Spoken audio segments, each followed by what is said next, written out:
বৃহস্পতিবার সন্ধ্যায় ময়নাগুড়ি সহ জলপাইগুড়ি জেলা ও মেখলিগঞ্জের বিস্তীর্ণ এলাকায় রহস্যময় আলোর ঝলকানি, যা ঘিরে ব্যাপক আলোচনা শুরু হয়েছে সকলের মধ্যে।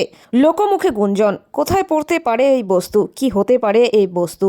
কিন্তু রাত 9টা পর্যন্ত নিশ্চিত হওয়া যায়নি রহস্যময় জিনিসটি কোথায় পড়েছে। ইতিমধ্যে অনেকেই দৃশ্যটি ক্যামেরাবন্দি করে সোশ্যাল মিডিয়ায় পোস্ট করেছেন, যা নিমিষেই ছড়িয়ে পড়ে। বিভিন্ন জনের বিভিন্ন মত উঠে এসেছে, কিন্তু রাত 9টা পর্যন্ত নিশ্চিত হওয়া যায়নি রহস্যময় বস্তুটি কোন জায়গায় পড়েছে। তবে প্রশাসনের পক্ষ থেকে বিষয়টি গুরুত্ব দিয়ে খতিয়ে দেখছেন। কি দেখলেন আপনি? আমি এইখানে রাস্তায় দাঁড়িয়েছিলাম, ওই উল্কার মতো একটা এই দিক থেকে তোমার ধরো এই দক্ষিণ দিক থেকে এই উত্তর দিকে গেল।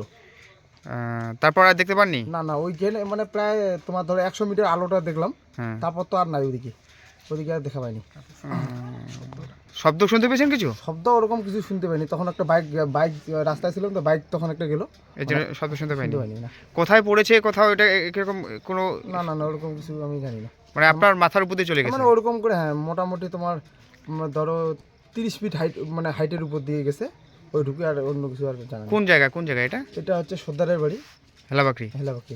ঠিক আছে, আপনার নাম? তাপস রায়।